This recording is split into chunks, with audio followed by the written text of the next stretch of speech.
حق اور سچ کی فتح، قوم کی دعائیں رنگ لے آئیں۔ کو چیئرمین بول شعیب شیخ کو ضمانت منظوری کے بعد رہا کر دیا گیا۔ اسپیشل جج سینٹرل اسلام آباد اعظم خان نے ضمانت 50,000 کے مچلکوں کے عوض منظور کی۔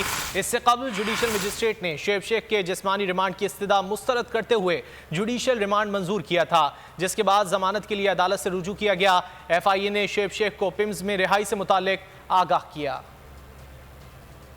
حق کا بول بالا ہو گیا، ظلم و جبر کے ہتھ کنڈے ناکام ہوئے۔ اسلام آباد کی عدالت سے ضمانت منظور، کو چیئرمین بول شعیب شیخ کو رہا کر دیا گیا۔ شعیب شیخ کی درخواست ضمانت پر سماعت اسپیشل جج سینٹرل اسلام آباد کی عدالت نے کی۔ اس سے قبل جوڈیشل مجسٹریٹ نے جسمانی ریمانڈ کی استدعا مسترد کرتے ہوئے جوڈیشل ریمانڈ منظور کیا تھا۔ FIA اہلکار شعیب شیخ کو لے کر F8 کچہری اسلام آباد پہنچے۔ شعیب شیخ کو جوڈیشل مجسٹریٹ عباس شاہ کی عدالت میں پیش کیا گیا۔ اہلکار بول کے کو چیئرمین کو چہرے پر کپڑا ڈال کر کمرہ عدالت لائے۔ جعلی کیس میں مزید ریمانڈ کی استدعا کی گئی۔ جوڈیشل مجسٹریٹ عباس شاہ نے استفسار کیا، آپ نے 5 دن میں کیا کیا ہے؟ ایک دن اہم ہوتا ہے۔ وکیل شہباز کھوسا نے سندھ ہائی کورٹ کا بریت کا فیصلہ پڑھ کر سنایا۔ دوران سماعت شعیب شیخ نے FIA کی بدنیتی اور کیس کے بیک گراؤنڈ سے عدالت کو آگاہ کیا۔ عدالت نے مختصر سماعت کے بعد فیصلہ محفوظ کیا، جسے بعد میں سناتے ہوئے مزید جسمانی ریمانڈ کی استدعا مسترد کر دی گئی۔ عدالت نے شعیب شیخ کی میڈیکل کی درخواست منظور کر لی۔ پمز میں کو چیئرمین کا طبی معائنہ اور ٹیسٹ کیے گئے۔ شعیب شیخ کے وکلاء نے ضمانت کے لیے اسپیشل جج سینٹرل اعظم خان کی عدالت سے رجوع کیا۔ عدالت نے 50,000 کے مچلکوں کے عوض ضمانت پر رہائی کا حکم دے دیا۔ عدالتی احکامات کی روشنی میں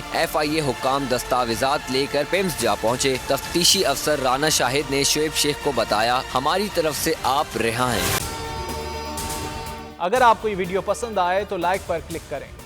کو چیئرمین بول شعیب شیخ کے خلاف من گھڑت، جھوٹا اور بے بنیاد کیس۔ حکومت انتقامی کارروائیوں پر اتر آئی۔ رشوت دینے کے جھوٹے الزام کے پیچھے اصل حقائق وہ لے آیا عوام کے سامنے۔ سندھ ہائی کورٹ کی جانب سے 10 مارچ کو ایگزیکٹ کیس میں بریت کا فیصلہ بھی دے دیا گیا، جو رشوت کے اس الزام کو جھوٹا اور بے بنیاد ثابت کرنے کے لیے کافی ہے۔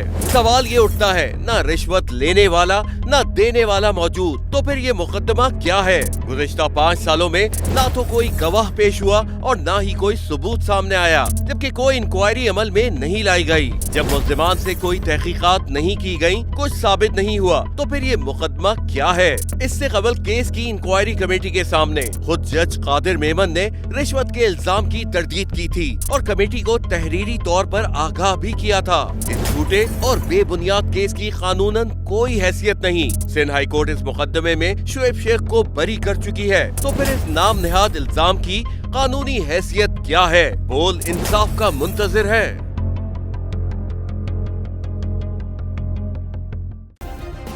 سبسکرائب کریں اور بیل دبائیں تاکہ کوئی خبر رہ نہ جائے۔